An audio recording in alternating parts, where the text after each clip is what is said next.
Nel servizio dei più piccoli, gli animatori, insomma, quindi formare gli animatori, far sì che siano gruppo, che si mettono al servizio dei ragazzi più piccoli con generosità, nella preparazione pre-Grest, nell'attuazione, nella sistemazione. Io dico così, per me il Grest è fatto soprattutto per gli animatori, poi abbiamo anche tanti ragazzi, bambini, famiglie che beneficiano di questo servizio e quindi questa è una conseguenza bella, però innanzitutto dal punto di vista del servizio pastorale, dell'azione pastorale, è un modo per coinvolgere i ragazzi delle superiori per un fine buono e anche cristiano, perché non facciamo soltanto animazione o impegniamo il tempo libero dell'estate, ma cerchiamo anche di dare un profilo di fede, c'è un momento di preghiera, c'è un momento di riflessione, c'è un filo conduttore che è un modo per annunciare il Vangelo ai più piccoli, approfittando di avere tanto tempo a disposizione con loro. Penso che sia questo, in sintesi. E cosa si può portare a casa un giovane, un animatore che dedica dei mesi della propria estate, delle proprie vacanze per vivere questo servizio? A me pare che i ragazzi, quando cominciano a fare questo servizio, abbiano, come dire, il freno a mano tirato, no? Perché vuol dire sacrificio, vuol dire tempo, vuol dire formazione.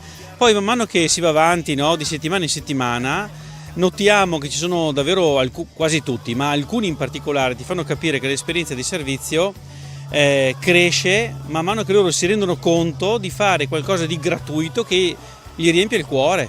Quindi potersi interfacciare, conoscere, riconoscere dai bambini, portarli nel cuore, fa sì che pian piano i ragazzi si sentono che questa sì è la loro casa, gli animatori sentono che questa è la loro casa, ma che la relazione che hanno con i ragazzini è una relazione veramente fraterna, si vogliono bene, quindi io penso che questo sia una bella traccia evangelica, insomma, tant'è vero che quando finisce il Grest c'è sempre il senso della delusione che tutto sia finito. Si andrebbe avanti per inerzia, penso per altre settimane, con tanta meno fatica e con tanta più gioia forse, perché si è capito il valore della generosità gratuita. È quello che cresce, insomma, di settimana in settimana, mi pare di poter dire. Siamo qui al bar dell'Oratorio con Mariangela e Marina. Qual è il gusto di ghiacciolo più venduto al vostro bar? il limone. Cosa vuol dire mettersi a disposizione della parrocchia in questo servizio per i ragazzi e per gli animatori? Mi fa piacere aiutare, visto che comunque i miei figli vengono qui al Grest, e poter anche io dare una mano, visto che la parrocchia dà questa grande opportunità per trascorrere l'estate in un modo sereno e anche sano, con dei bei valori ai nostri ragazzi. Voi vi chiamate? Santiago, Ines. Che cosa vi piace di più del Grest? stare in compagnia con gli amici e giocare a calcetto. Mi piace la scenetta e mi piacciono i laboratori al pomeriggio. C'è un laboratorio che ti piace in particolare? Mi piace il laboratorio di traforo. Tagliamo il legno per fare delle forme. Siamo in chiusura di questa puntata di A Tutto Grest dall'oratorio di San Vendemiano con Don Federico. Don Federico, l'esperienza del Grest cosa lascia ai ragazzi, cosa lascia agli animatori, alle famiglie e anche alla vostra comunità di San Vendemiano?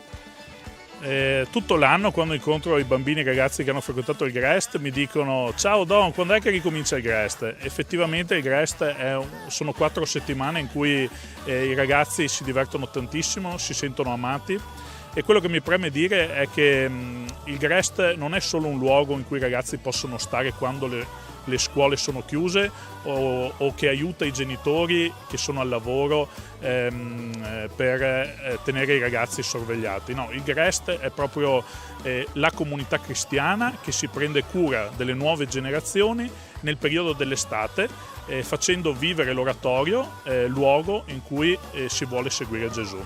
E questo è quello che proviamo a fare qui nel Grest di San Vendemiano, e per questo voglio davvero ringraziare tutti i volontari che ci aiutano a portare avanti questa iniziativa della nostra comunità. Da San Vendemiano è tutto, dall'oratorio San Giovanni Paolo II concludiamo la nostra puntata di A Tutto Grest. Ricordo che potete rivedere questa puntata sul sito www.latendatv.it e sul sito dell'Azione. Un caro saluto a tutti.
Cari amiche e cari amici, ben ritrovati. Quattro passi, la trasmissione che vi porta alla scoperta delle bellezze del territorio vittoriese. Do il benvenuto, il bentrovato ancora una volta qui a Silvia Bevilacqua, qui nei nostri studi della Tenda TV, che oltre ad essere protagonista dei documentari che vi stiamo proponendo in questo ciclo di trasmissioni, ci aiuta anche a entrare un po' nel contesto e quindi ci dà una sorta di anticipazione, di anteprima di quello che vedremo tra pochi minuti. Silvia, dove ci porterai oggi?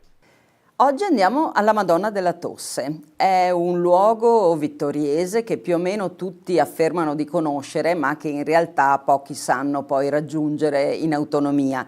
Siamo nel contesto intorno alla Pieve di Sant'Andrea, in un luogo di pace e di serenità immerso nel verde. Questa chiesetta, che nella forma attuale risale al 1924, un'oasi di pace che paradossalmente si trova a pochi passi dall'uscita sud del traforo di Sant'Augusta, quindi sembra impossibile avere questo spazio davvero di serenità e di silenzio a ridosso di un punto stradale così importante per la città. Ecco, molti magari nel corso delle passeggiate, delle loro passeggiate qui sul nostro territorio, ci saranno passati davanti oppure ci saranno passati vicino, però magari pochi sono effettivamente entrati all'interno di questa piccola chiesetta, e quindi tu ci porterai proprio dentro la chiesa. E certo, questi video ci portano dentro la chiesa, innanzitutto a scoprire la sua storia e a scoprire le opere d'arte che in esse si conservano. Entro subito nel merito delle opere d'arte perché abbiamo 3 elementi. Il primo è la cosiddetta Madonna della Tosse, quindi un piccolo dipinto, olio su tavola, di cui non sappiamo riconoscere l'autore, non abbiamo notizie, molto scuro proprio dal nero fumo delle candele. E questo nero fumo è proprio il segno delle antiche devozioni. Quante mamme hanno acceso una candela davanti a questa immagine dopo aver benedetto con l'olio di una lampada lì presente, dopo aver benedetto, diciamo, fatto una croce sulla gola dei propri bambini, le affezioni delle vie respiratorie, la pertosse, che però noi abbiamo sempre chiamato la tos cattiva o la tos pagana, no? Proprio a dare l'idea di qualcosa di davvero sinistro, erano dei problemi che fino a non pochi decenni fa avevano anche questa particolare taumaturgia qui in questo luogo. La seconda opera d'arte è una bellissima opera di Luigi Cima che ci racconta della Madonna della Neve, perché in realtà la titolazione della chiesa vera è alla Madonna della Neve che ricorda il miracolo della nevicata d'agosto, del 5 di agosto sul Colle Esquilino, dove poi insomma è stata fondata la chiesa di Santa Maria Maggiore a Roma. Noi la conosciamo adesso anche perché è il luogo scelto da Papa Francesco per la propria sepoltura. Il terzo elemento sono 2 pannelli contemporanei, fatti 2 anni fa, da Anna Maria Trevisan, che raccontano della devozione, di quella devozione che fino agli anni 40 c'era in questa chiesa. È molto importante questo perché in un progetto di riqualificazione, di pulizia, di sistemazione del tetto, si è pensato anche di introdurre un'opera di arte del nostro tempo, di arte contemporanea, di una pittrice vicentina ma molto presente nel nostro territorio, perché in fondo quello che manca a volte è proprio nell'arte sacra l'agire con opere del nostro tempo. È giusto restaurare, ma è anche giusto lasciare un segno contemporaneo. Certamente, quindi questo quello che vi racconteremo tra poco, ma l'abbiamo fatto anche nelle scorse puntate. A noi piace vedere quello che c'è attorno, quindi in che contesto si inserisce in questo caso la chiesetta della Madonna della Tosse. Quindi dopo andremo a vedere anche altri luoghi a noi molto familiari, soprattutto mi rivolgo ai telespettatori di Vittorio Veneto, ma magari altri luoghi altrettanto interessanti per chi ci guarda da fuori. Certo, sono partita parlando del contesto, no? Del contesto ambientale di questo luogo, ma abbiamo fatto così, come dire, allargato lo sguardo, segnalando, facendo dei video per ognuno dei segni del sacro che da qui si vedono. Innanzitutto ovviamente il santuario di Sant'Augusta e poi anche la Madonna della Salute, che sono accomunati, questi 2 siti molto frequentati del nostro territorio, che hanno antichissime devozioni ma ancora vive, dal fatto che entrambi sono stati trasformati, diciamo, in occasione della peste del 1630, la peste manzoniana, quando Venezia fa un voto importante e promette e realizzerà la chiesa della Madonna della Salute, chiede a tutte le città a lei sottomessa, quindi anche a Ceneda e a Serravalle, di fare dei voti, di fare di prendersi degli impegni in questo senso, e Serravalle sceglierà di ricostruire di fatto il santuario di Sant'Augusta e di creare la salita, mentre Ceneda sistemerà l'antico romitorio dedicato a San Colombano per farne proprio la Madonna della Salute. E in più abbiamo valorizzato anche una chiesetta sconosciuta spesso, che è la chiesa dedicata a San Mamante, che si trova in cima, potremmo dire, all'anfiteatro di Rindola, a metà tra la cima del Pizzocche e la zona di Sant'Andrea, dove si venera questo santo africano molto antico, una piccola chiesetta immersa in un contesto straordinario. L'ultima tappa che vi cito, ma in realtà è la prima che troverete nei video, è ovviamente anche la Pieve di Sant'Andrea, e lì non c'è una narrazione completa della chiesa di Sant'Andrea, ma siamo andati ad individuare quali sono i santi taumaturghi, quindi che si sommano, no, alla Madonna della Tosse, presenti raffigurati in opere pittoriche nella Pieve di Sant'Andrea, proprio per comporre questo sorta di pantheon di santi taumaturghi che erano davvero importanti nel nostro passato. Ecco, quindi tanta carne al fuoco, come avete avuto modo di sentire e come vedremo tra pochissimo. Anche in questo caso, grazie a chi è stato possibile realizzare questi video? Ecco, squadra che vince non si cambia, e quindi l'architetto Susanna Maset, che ha curato per la parrocchia di Sant'Andrea tutto il progetto PNRR, e che sappiamo sono cose molto complesse, Emanuele Aruggio, che ha curato il restauro di alcune parti che ne necessitavano e poi della pala d'altare. Citerei anche appunto Anna Maria Trevisan, che ha realizzato le 2 opere moderne, Federico Campodall'Orto, che sempre al di là della macchina da presa per cercare di gestire al meglio queste occasioni di conoscenza, e la ditta Bags for Dream, che ha questa tecnologia che ci permette, inquadrando una cartina, di far partire questi video e di concentrare la nostra attenzione sui diversi aspetti. E ovviamente ringraziamo e salutiamo anche la parrocchia, ovviamente, come in questo caso anche nelle altre occasioni. Direi che è giunto il momento di proporre ai nostri telespettatori il documentario che ci porta alla scoperta, o meglio a fare 4 passi alla Madonna della Tosse in quel di Sant'Andrea a Vittorio Veneto.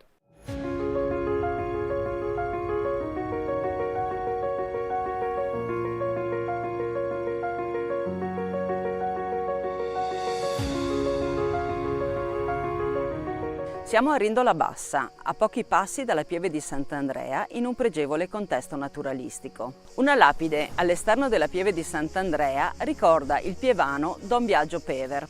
A lui dobbiamo la valorizzazione della chiesetta della Madonna della Neve. L'epoca in cui venne eretto un primo segno del sacro in questo luogo non è nota, e non sappiamo nemmeno se la devozione più antica fosse alla Madonna della Neve. Ricordiamo che questa dedicazione si lega alla fondazione della Basilica Romana di Santa Maria Maggiore.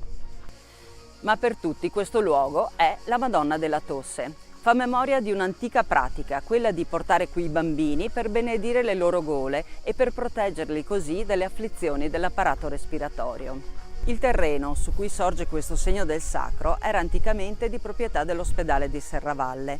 Nel 1868 passò alla cura della Pieve di Sant'Andrea, ed è allora che annotiamo gli interventi, l'impegno di Don Biagio Pever per migliorare questo edificio.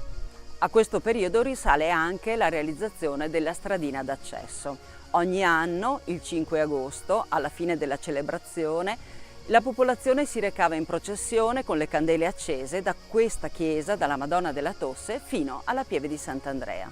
Nel 1924 un altro pievano di Sant'Andrea, Monsignor Mosè da Broi, realizzò l'attuale edificio. Fu un intervento che vide la collaborazione dell'intera comunità, come è testimoniato dalle parole riportate nella lapide sopra il portale d'accesso. La facciata è sobria, notiamo 2 finestrelle neogotiche, il portale, l'oculo e il campaniletto a vela.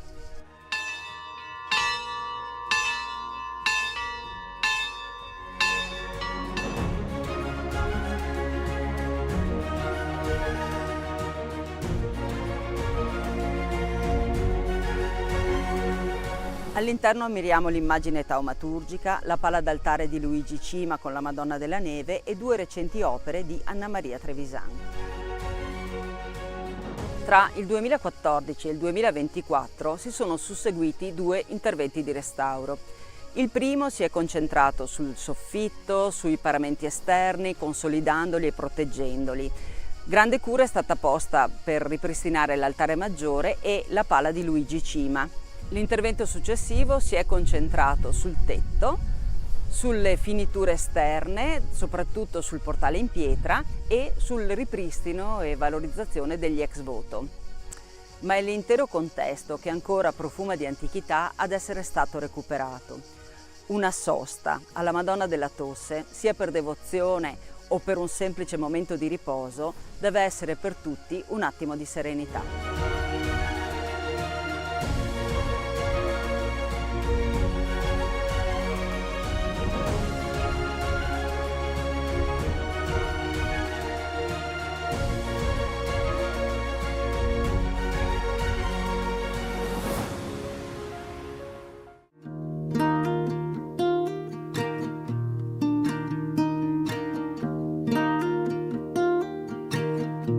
In questo piccolo luogo di culto si è nei secoli pregata la Madonna della Tosse. Il nome ci ricorda epoche in cui le invocazioni taumaturgiche erano assai diffuse, epoche in cui poco poteva fare la medicina o la farmacopea e allora la devozione verso i santi e certe pratiche religiose, certi gesti diventavano molto importanti. In particolare qui si invocava la Madonna della Tosse per proteggere i bambini soprattutto dalle afflizioni dell'apparato respiratorio. Pericolosa e contagiosa era in particolare la pertosse, che veniva chiamata tos cattiva o tos pagana, proprio per ricordarne la pericolosità e che oggi è stata debellata. Nel corso dell'Ottocento, ma ancora nella prima metà del Novecento, le mamme e le nonne portavano i bambini presso la Madonna della Tosse. Arrivate qui, intingevano il dito nell'olio della lampada posta davanti all'immagine taumaturgica e con quell'olio facevano il segno della croce sulla gola dei bambini, affinché la Madonna li preservasse o li guarisse dalle afflizioni proprio dell'apparato respiratorio. Poi non sarebbero mancate piccole però sincere offerte, segni di devozione per l'aiuto ricevuto. Entrando in chiesa notiamo un dipinto molto scuro che però è valorizzato da un contesto luminoso dato dalla presenza di un fondo a mosaico in cui notiamo l'iscrizione Regina Pacis ora pro nobis. È questa l'immagine della Madonna della Tosse, una tavoletta dipinta ad olio che misura 30 x 36 centimetri. Vi riconosciamo Maria che tiene in braccio il bambino Gesù, le loro aureole si incrociano, i loro gesti sono affettuosi. Maria ha un velo da popolana e anche un abito molto semplice, è un'immagine adatta a creare una relazione con le persone semplici che venivano a pregare in questo luogo per chiedere aiuto a Maria. L'opera è stata probabilmente realizzata nel corso del Seicento, però lo strato di nero fumo che la avvolge e anche l'aggiunta di particolari come dei cuoricini rossi rende difficile una precisazione cronologica. Questo nero fumo è anche il segno della grande devozione di cui questa immagine è stata oggetto nel corso dei secoli. Non abbiamo però documentazione sull'artista, si tratta certamente di un artista locale di cui si sono perse le tracce.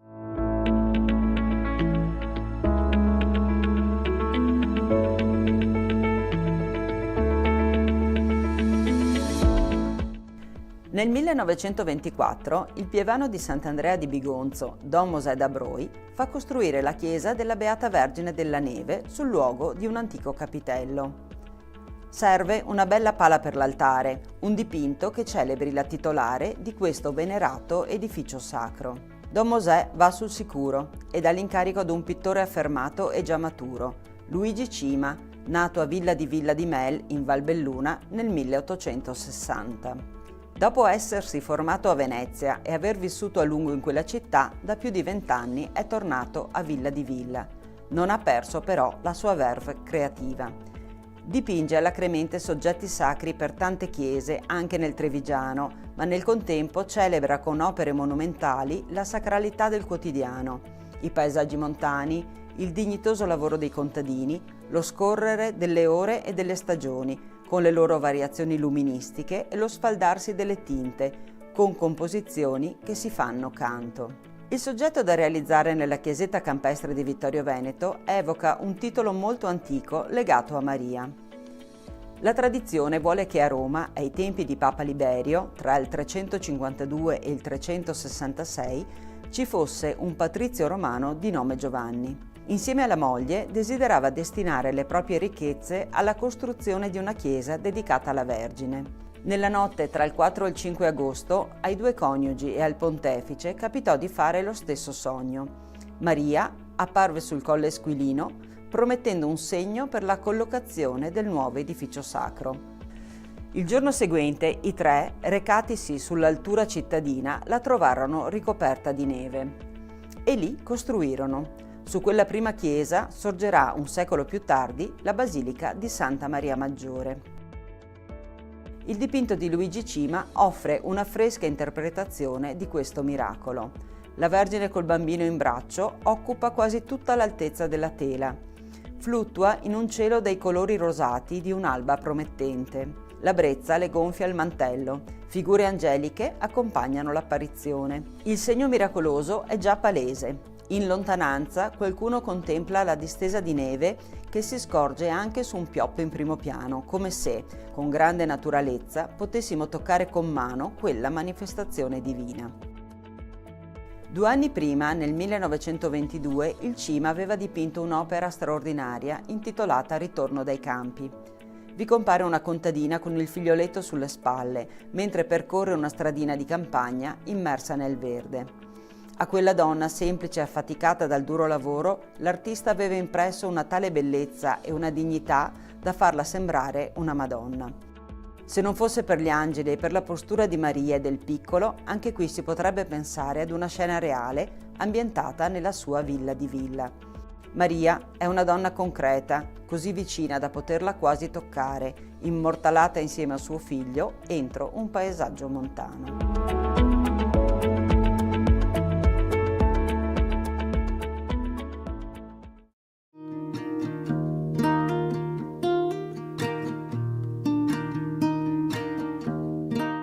Nel mese di luglio del 2024, a conclusione dei lavori di restauro, nella chiesetta della Madonna della Tosse sono state collocate 2 nuove opere pittoriche appositamente concepite per questo luogo. Si tratta di 2 pannelli ad affresco inseriti entro le nicchie centinate della parete destra.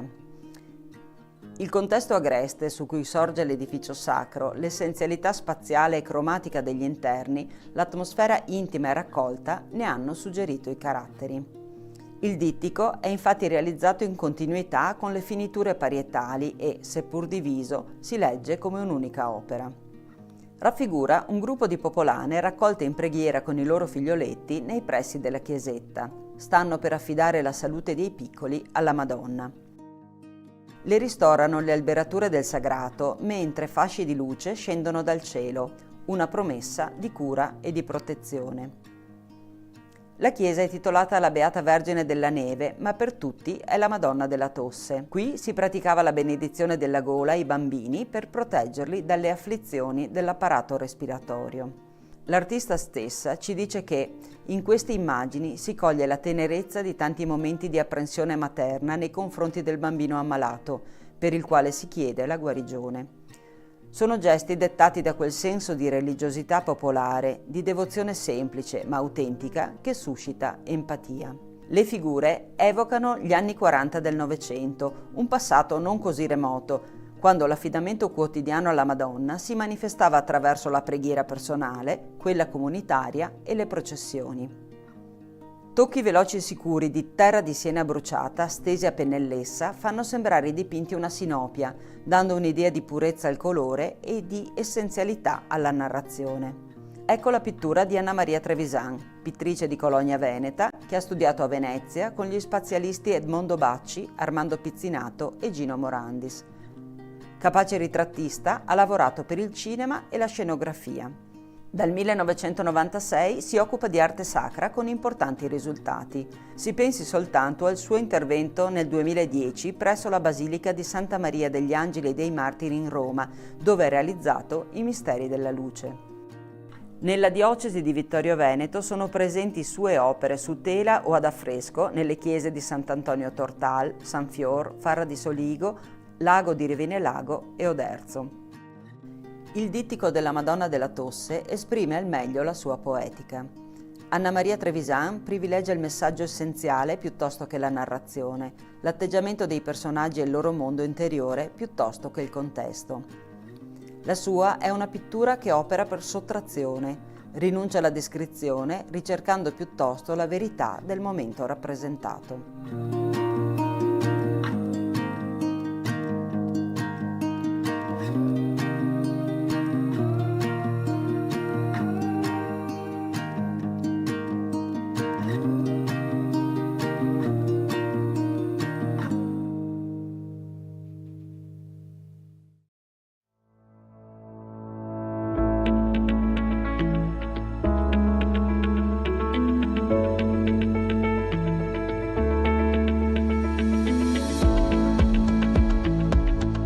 Sant'Andrea è la Pieve, la chiesa più antica di questo territorio.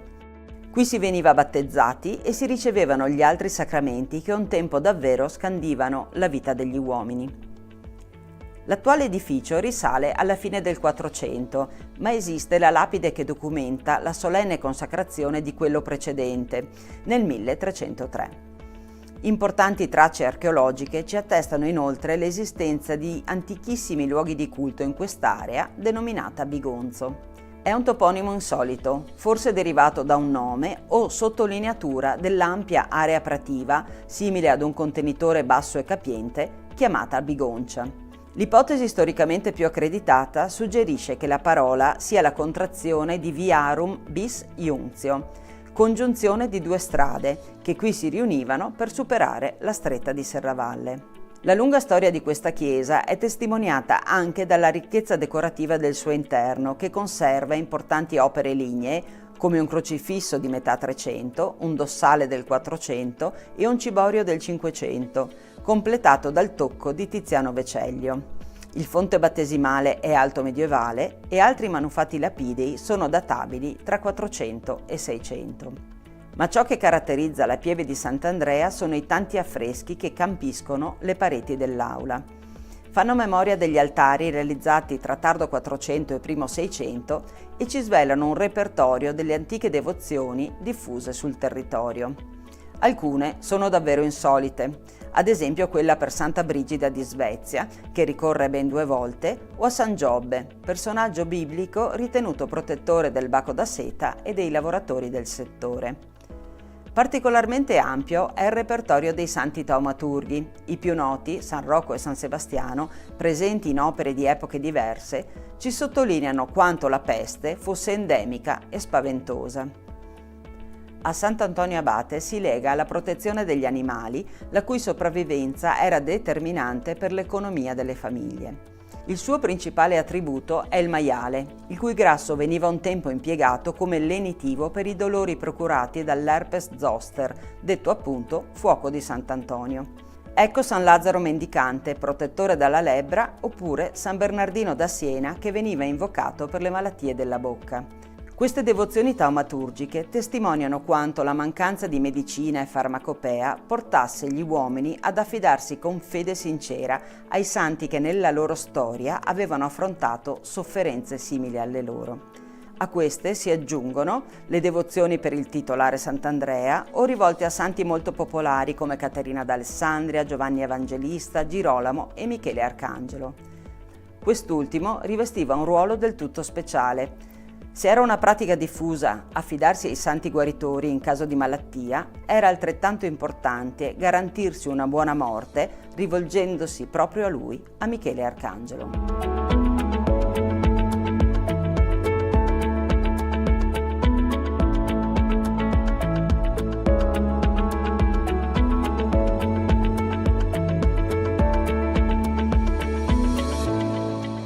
San Rocco, San Paolo, il Monte Altare, San Gottardo, Santa Augusta, San Mamante, Madonna della Salute sono solo alcuni nomi che ricordano il sacro con cui indichiamo le colline che circondano Vittorio Veneto.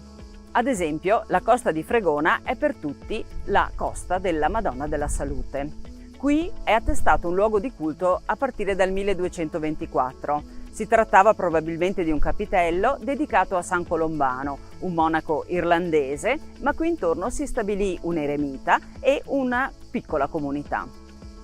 La svolta avvenne nel 1630, all'epoca della peste che chiamiamo manzoniana perché fa da sfondo ai Promessi Sposi. Venezia fece un voto solenne, realizzò la Basilica della Salute e istituì la solennità della festa della Madonna della Salute il 21 novembre. Ma tutte le comunità del Veneto furono chiamate ad impegnarsi in tal senso. La diocesi di Ceneda rispose proclamando San Rocco copatrono della diocesi insieme a San Tiziano, San Rocco le cui spoglie sono conservate a Venezia, e Serravalle rispose invece costruendo, modificando, trasformando profondamente il santuario di Sant'Augusta e creando il percorso per ascendervi. Ma nel 1640 Ceneda sostituì anche il capitello di San Colombano per costruire una piccola chiesa dedicata proprio alla Madonna della Salute qui sulla costa di Fregona.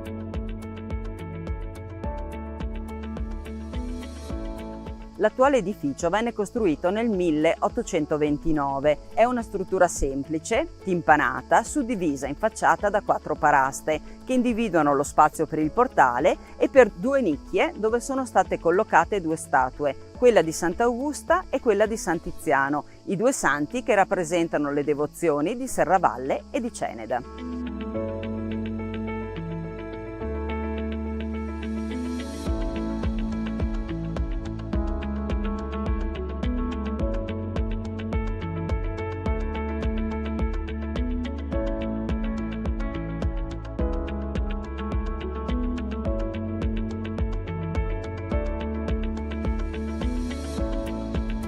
Gli ex voto, la statua caricata di rosari, la cura che si respira in questo luogo e la partecipazione sentita che si registra ogni 21 novembre ci parlano della devozione che ancora circonda questo santuario. L'attuale pala dell'altare maggiore raffigura la Madonna col Bambino e Gloria tra i santi Colombano e Lucia. È opera del pittore Enzo Alberton del 2004 e sostituisce l'opera più antica del 1630 che è stata però rubata nel 1986. Ce ne resta solo un frammento. I dipinti del soffitto dell'aula e del presbiterio sono opera di Vittorio Casagrande.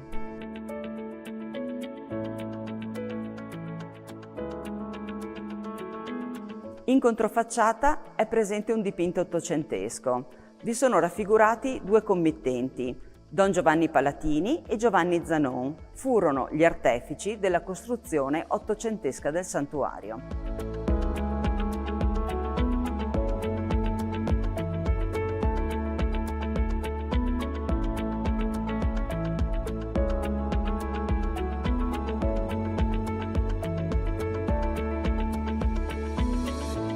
Nel verde anfiteatro che collega la dorsale di Sant'Augusta a quella della Madonna della Salute si dispongono numerosi borghi agresti, silenti, memorie della vita di un tempo.